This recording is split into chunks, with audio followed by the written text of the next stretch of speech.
जय हिंद दोस्तों, मेरा नाम है अनिरुद्ध और मैं आप सभी का वेलकम करता हूं करियर विल आईएएस पर। दोस्तों, भारत ने नेपाल को एक बहुत ही बड़ा झटका दे दिया है बिकॉज हमारे टी बोर्ड ऑफ इंडिया के द्वारा कुछ नए नियमों को अनाउंस किया गया, जिसके तहत हमने बेसिकली कुछ नए क्वालिटी कंट्रोल रूल्स और स्टैंडर्ड्स को अनाउंस किया और उसका इम्पैक्ट आपके सामने है। जैसे ही हमने वो नियमों को अनाउंस किया, नेपाल की कंप्लीट, जी हाँ, नेपाल की पूरी जो टी इंडस्ट्री है वो ऑलमोस्ट वहाँ पे स्टैंड स्टिल पे आ चुकी है।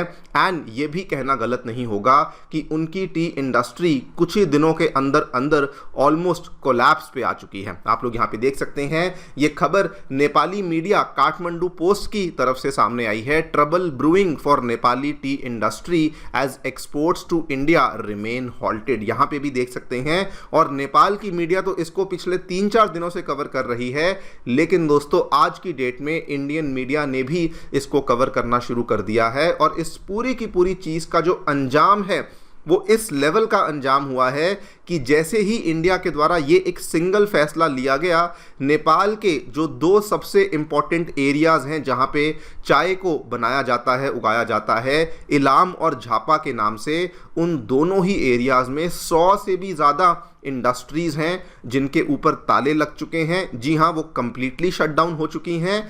उसके बाद कम से कम मान के चलिए 13 लाख किलोस के आसपास की चाय है जो कि उनकी स्टक हो चुकी है। कुछ चाय इंडिया के बॉर्डर पे आके स्टक है, कुछ चाय उनके खुद के वेयर हाउसेज में स्टक है। और वहाँ के व्यापारियों का ये कहना है कि कुछ ही दिनों के अंदर अंदर, जी हाँ, मात्र कुछ ही दिनों के अंदर अंदर अगर इसका सोल्यूशन नहीं निकला तो ये इतनी सारी जो चाय है ये बर्बाद हो जाएगी।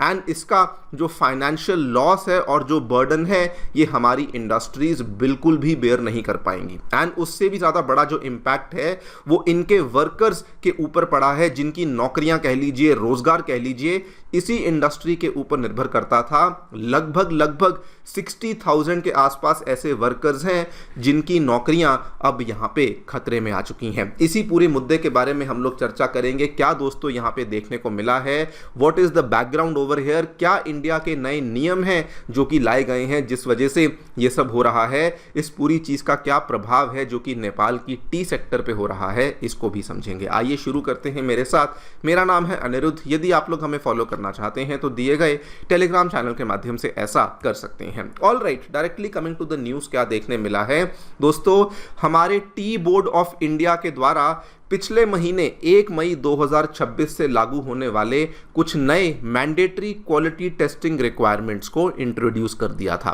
जो लोग टी बोर्ड के बारे में नहीं जानते, आपको बता दूं, ये दोस्तों टी बोर्ड को टी एक्ट ऑफ 1953 के तहत बनाया गया था।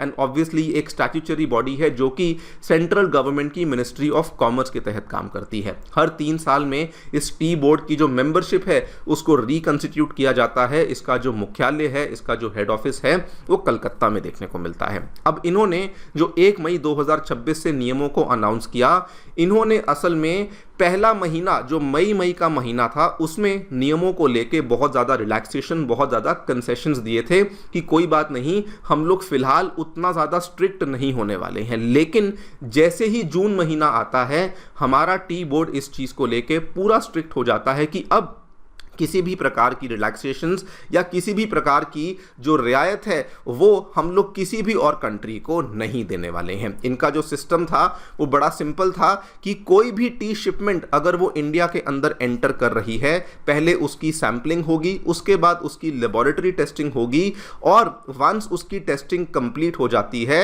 एंड वंस उसको क्लियरेंस मिल जाती है, केवल उसके बाद ही जो ये चाय की कंसाइनमेंट्स हैं इनको यहाँ पे रिलीज किया जाएगा। ये वाले आइडिया के बेसिस पे ये रूल्स को निकाला गया था। बिफोर वी टॉक अबाउट कि ये जो रूल्स हैं इसका क्या इम्पैक्ट नेपाल के ऊपर हुआ है, रूल्स को निकाले जाने के पीछे जो प्रमुख कारण थे वो कुल मिला के 2 थे, ऑब्जेक्टिव्स कुल मिला के 2 थे। पहला था क्वालिटी कंट्रोल, दूसरा था हमें हमारी डोमेस्टिक टी इंडस्ट्री को प्रोटेक्ट करना है। आप लोग यहाँ पे देखिए, these were the 3 main issues जो कि इंडिया फेस कर रहा था, जिसकी वजह से ये सारे के सारे नए नियमों को इंट्रोड्यूस किया था। पहला चीज चैलेंजेस जो हम लोग फेस कर रहे थे, सस्ती चाय इंडिया के अंदर बहुत ही भारी मात्रा में आ रही थी। और ये सस्ती चाय केवल नेपाल से नहीं, इवन फ्रॉम कंट्रीज जैसे कि केन्या हुआ, वियतनाम हुआ, चाइना हुआ, यहां से भी सस्ती चाय थी जो कि इंडिया के अंदर एंट्री कर रही थी, जिसकी वजह से जो हमारे खुद के डोमेस्टिक टी ग्रोवर्स थे, टी मैन्युफैक्चरर्स थे, उनको बहुत नुकसान हो रहा था।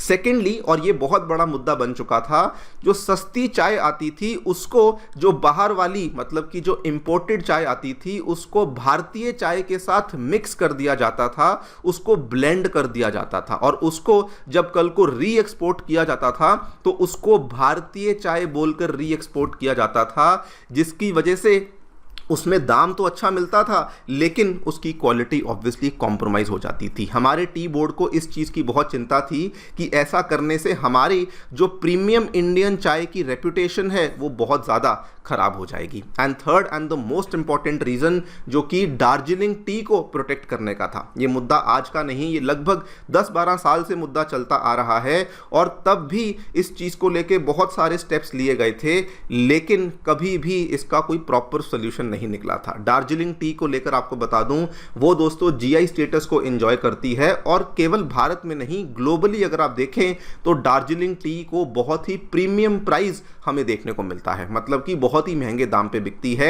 लेकिन दार्जिलिंग के जो टी एक्सपोर्टर्स थे और जो टी ग्रोअर्स थे वो शुरू से इस चीज़ को बोलते थे कि नेपाल से चाय आती है, उसको इंडिया की चाय में मिक्स कर दिया जाता है और उसको आगे चल करके दार्जिलिंग टी के नाम के तहत बेचा जाता है, जिस वजह से हमारी रेपुटेशन बहुत खराब हो रही है। ये 3 मेन कारण थे जिस बेसिस पे हमारे टी बोर्ड ऑफ इंडिया के द्वारा इन रूल्स को निकाला गया। जैसे ही दोस्तों रूल्स को निकाला गया, बस एक हमने फैसला लिया और नेपाल से आने वाली चाय का क्या हुआ, बहुत सारी चाय जो उनकी ट्रक्स में भर भर के आ रही थी उनको बॉर्डर पे रोका जाना शुरू कर दिया। एंड जैसे ही उसको रोका जाना शुरू किया, आप हिसाब लगा लीजिए नेपाल के ऊपर दोस्तों कितना बड़ा इंपैक्ट हमें देखने को मिला। सबसे पहले तो उनकी जो फैक्ट्रीज थी वो सस्पेंड नहीं, वो शट डाउन होना शुरू हो चुकी हैं।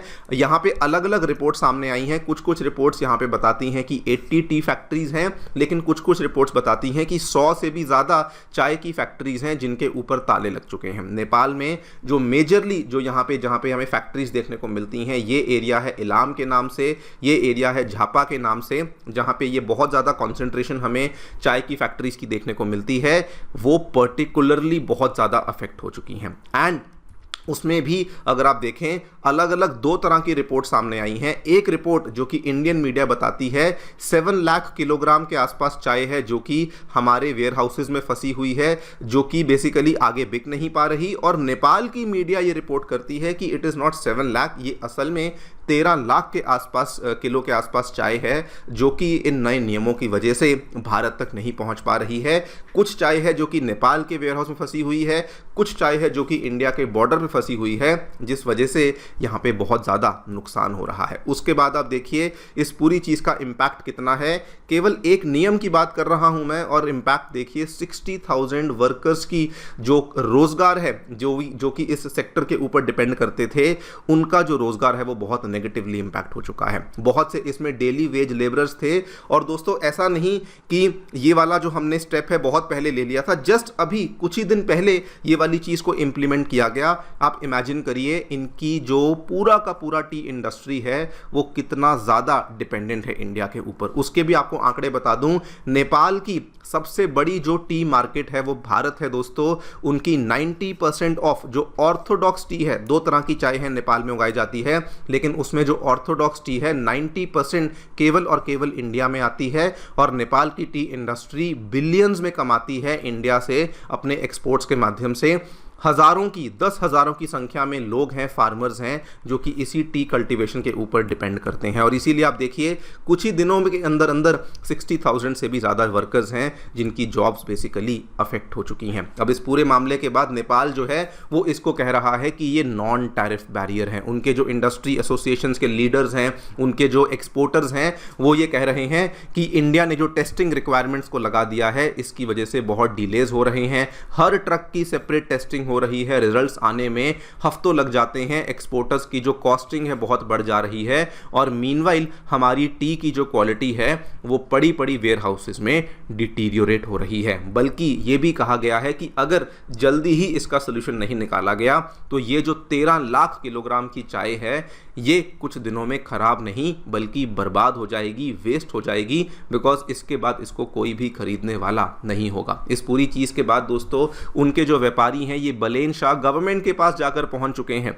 कि जी प्लीज़ हमारी हेल्प करिए। ये स्टेटमेंट देखिए, आदित्य पराजुली का स्टेटमेंट है, he is the president of Nepal T producers association. इन्होंने कहा हम सब काम कुम छोड़ के अपनी फैक्ट्रियों के ऊपर ताले लगा के काठमांडू पहुंच चुके हैं और हम लोग इस सरकार के ऑफिशियल्स के साथ मिलने वाले हैं कि किसी भी तरीके से हमारी प्रॉब्लम्स को सॉल्व करिए, बिकॉज अगर आपने सॉल्व नहीं करी तो फैक्ट्रियां तो बंद होंगी ही होंगी, लेकिन ना जाने कितने लोगों का रोज़गार भी यहाँ पे चला जाएगा। ये भी आप देखिए, ये कल ही खबर सामने आई, एक इंडिपेंडेंट कोई न्यूज़ मीडिया आउटलेट है नेपाल में, उन्होंने ओपन लेटर्स लिखने शुरू कर दिए हैं प्राइम मिनिस्टर को कि प्लीज़ हमारी टी इंडस्ट्री की क्राइसिस को किसी भी तरीके से सॉल्व करिए। नाउ एग्जैक्टली क्या होता है, क्या ये स्टेप्स लेते हैं, ये तो देखिए वक्त ही बताएगा। इंडिया ने इस चीज़ को लेके कोई भी कार्रवाई, कोई भी तरह का जवाब नहीं दिया है। हमारा आंसर बड़ा सिंपल है कि रूल्स नए ला दिए गए हैं, हमें अपनी डोमेस्टिक इंडस्ट्री को प्रोटेक्ट करना है और उसको लेकर ये वाले रूल्स को हम लोग इम्प्लीमेंट करने ही वाले हैं।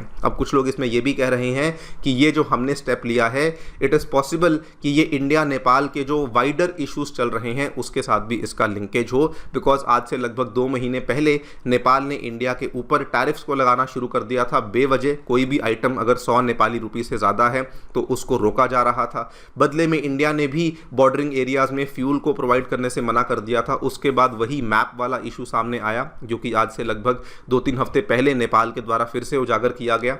इट इज़ पॉसिबल कि शायद उसके साथ ये चीज़ें यहाँ पे लिंक्ड हों, लेकिन इट इज़ ऑल्सो पॉसिबल कि उसके साथ इसका कोई लेना देना ना हो, बिकॉज दार्जिलिंग चाय का जो मुद्दा है वो आज से नहीं, पिछले बहुत टाइम से चलता आ रहा था। और हमारे भी दार्जिलिंग चाय उगाने वाले जो लोग हैं, जो दार्जिलिंग टी ग्रोअर्स हैं, वो कई बार टी बोर्ड ऑफ इंडिया को अप्रोच कर चुके थे एंड फाइनली शायद टी बोर्ड ऑफ इंडिया ने उनको प्रोटेक्ट करने के लिए जो रिक्वायर्ड स्टेप्स हैं वो आज ले भी लिए हैं। So anything is possible, but जो भी होगा आपके सामने पेश करेंगे। मेरी तरफ से इतना ही। Thank you so much for listening. Stay tuned and stay